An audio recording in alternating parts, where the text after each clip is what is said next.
Hey guys. So today's video is going to be a little bit different. One of my main goals on this channel is to not only help you guys with your debt journey or budgeting journey, but also to help myself and hold myself accountable and be completely transparent.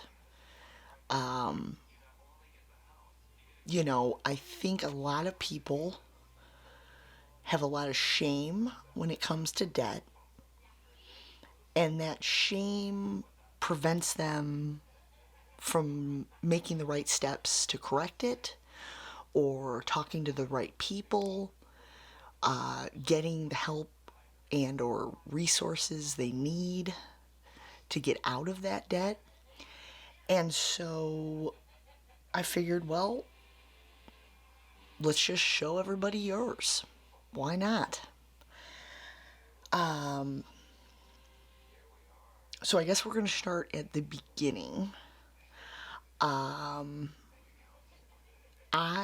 did not get my first credit card until I was 30, 29, 30, somewhere right in there. Prior to that, I did have, I'm not sure what you would, it was a secured card, meaning I loaded the card with, like, let's say $300, used it, paid it off right away, that kind of situation. And the reason I had that is because I really had no credit. Part of that being, I moved out when I was 17 years old. I got an apartment. I had a job. I was a barista. And, that was, let me think, 2003, I think. And so I think I made $7.25 an hour. I had a couple roommates. And believe it or not, that $7.25 an hour stretched. I did work a lot of hours. I was going to school. And then a couple of years later, I had my first child. I was a single mom. And because I rented with a couple other people, it wasn't exactly the best environment for a baby. And so I ended up moving back in with my mom and lived there for about a year or two and got the job that I still have now, actually. And so it's not that I had bad credit, it's that I really didn't have much credit to speak of. And the small amounts I did have were, I think at that point it was a Singular wireless phone. I had paid for a car in cash. So I didn't really have any credit. And so that made it very difficult to get any credit. Fast forward many years, I built my credit up. I started dating my husband. We eventually got engaged. And a month before our wedding, he was involved in a horrible car accident, which ultimately caused him to lose his job. And so I had already taken out a credit card for the wedding. I got some advice, and it was actually good advice, and I would still give people the same advice. I got a credit card for the wedding, and I had a pretty high limit on it. I still have a high limit on it, believe it or not, but that way, if anything happened with one of our vendors and they didn't show or they didn't provide the service they were supposed to provide, there were certain protections with having that credit card where certain actions could be taken and we wouldn't be completely out of money, let's say. So, because of that accident, because of him losing his job, and it taking just about a year before he was able to get solid work again, we put everything on that credit card, basically. Everything that my salary wasn't covering. So, enter the first card and the first debt we're going to talk about. This is the biggest debt. This is the debt that frankly makes me both angry and sad to look at. And this is our Chase card. Now, you're going to see in a minute here. Well, you'll see. All right, the current balance is $13,206. Now, just to put this in perspective, there are some of you watching this video whose annual salary is that amount. And I guess part of the reason too I'm doing this video is to both explain the debt, but also let you know you're not alone if you get into a mess like this. Look, life happens. Horrible things happen. Life throws you some curveballs. So I am grateful we had this card, because we could have been in a lot bigger of a mess without it, truthfully. We could have lost the house. Thank God I didn't lose him. So my main concern was just getting the bills paid, frankly. But again, life happens. So if you are in a similar situation, or even, a less amount, you'd be surprised just how many people are in the same spot, is what I guess I'm trying to say. So, all right, so that's the big boy. Now that interest rate is 15.99%. And the monthly payment, I'm going to go ahead and just do that, is $313. Our next card, because it doesn't stop there. No. What I decided to do at one point, a couple of years back, was see if I could open a new zero interest card and put, I think the balance at that time was, I think it was probably about 16, it could have been more than that. Let's say 17,000, okay? So my plan was, okay, not a problem. We'll figure this out. We'll go open a 0% card, right? And we'll transfer that over, and we'll pay it and pay it and pay it and pay it. And if we don't get it paid in time, we'll open another zero interest, transfer it from that second card to the third card, the credit card game. Well, about 2 years ago, 2.5 years ago, my husband ended up getting a new job.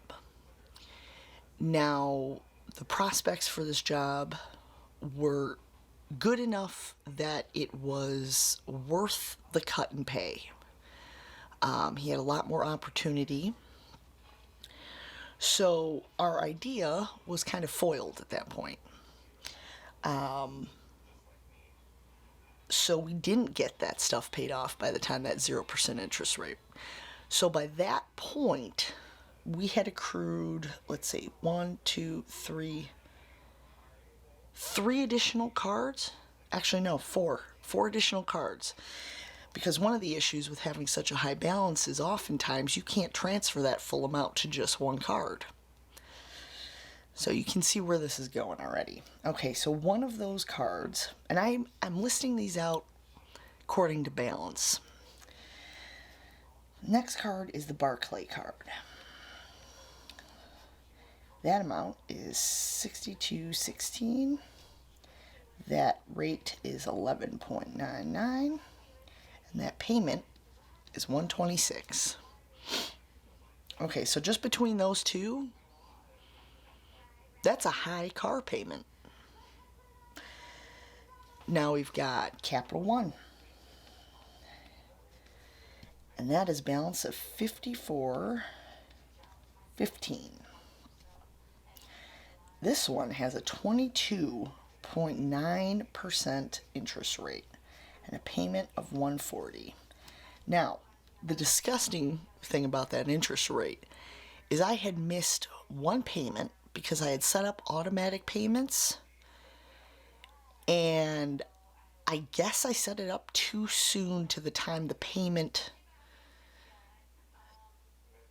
or basically it wouldn't apply until the next bill. Somehow I missed that or miscalculated something, so I ended up missing a payment by about half a month. So it was officially late, you know. So what was I think at that time it was like 14%, jumped up to 22. So, you know. All right, now we got Bank of America. That was another one that we tried to break down from that big Chase bill. That's $39.55. That interest rate is 16.99, and that payment is $96. Then we have Wells Fargo, another one of those cards, those zero interest cards.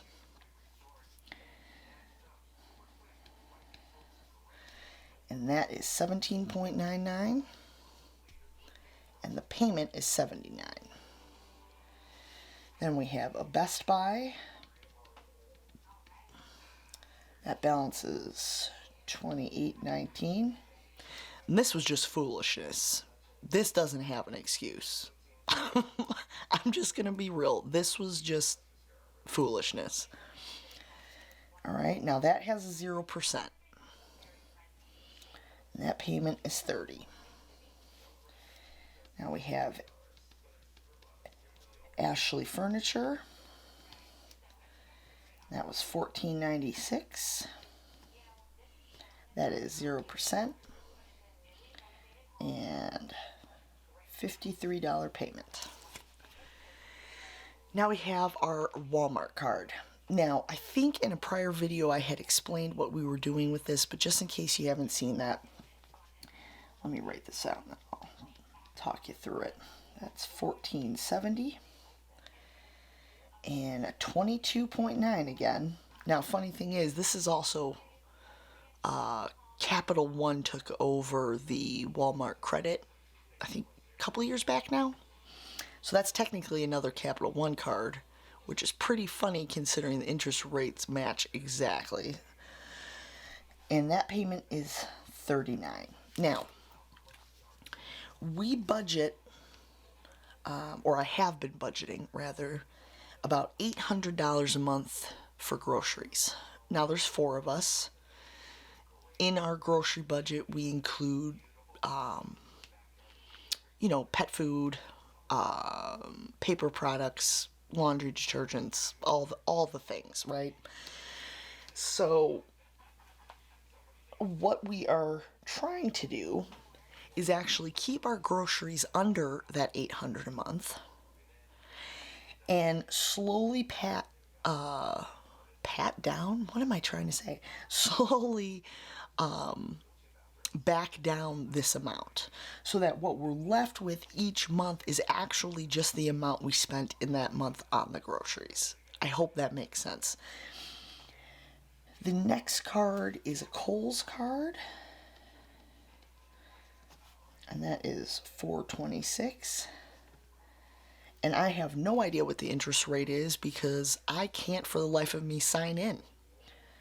Despite changing my password, all the things, I cannot stand the Kohl's website, but that's another issue. And that payment's $27. And this is a direct result of not having a sinking fund for Christmas. That is exactly what that is from. So, all right. So here we're going to total this up, and I already have that totaled up off to the side. So you don't have to watch me struggle bust through that math.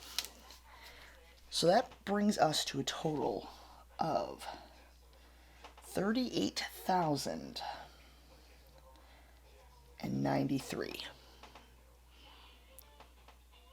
So again, that's an annual salary right there. A decent one. Well, depending on where you live, but you can live off it. Now, what is really upsetting, besides that giant number, is realizing how much a month is going to this. All right, and that amount is $903. Now, that's a crazy high amount. But again, we're going to get it down. And if you are facing similar numbers, any numbers, if you've got a huge student loan debt, or, sorry, we have Gone in 60 Seconds happening outside. If you find yourself in a similar situation, regardless of the amounts, we're going to work through this. I'm going to be here weekly. You're going to watch me, make strides in the right direction. I'm not going to say I might not slip back at some point. Mistakes happen. But I really want this community to support one another, help each other. If you have any questions about how to do anything, feel free to ask. I'm in no way, shape, or form an accountant or CPA, obviously, but I am much better at giving advice than I am taking it. So how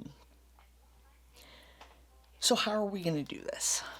Well, my first thought, which is probably some of your first thought, is Caitlin, knock this Chase bill right out.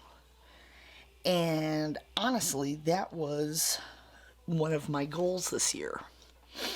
That $300 payment, having that gone, would definitely help in paying a lot of these off. And there's a lot of debate on different methods of debt payoff. There's the snowball method, which means working yourself up from the least, the lesser balance all the way up, so you're getting small wins. If you follow anything Dave Ramsey, that is the method he promotes. And there's also avalanche method, so top down. That has benefits too, mostly in the form of saving a ton of interest. But it doesn't stop there. There's all sorts of methods. For instance, you can do it by interest rate. Start with your highest interest rates, go down that way, or start balance, go down, vice versa. There's so many ways to do this. And I'm actually going to link down below this video. There is a website that has a debt calculator.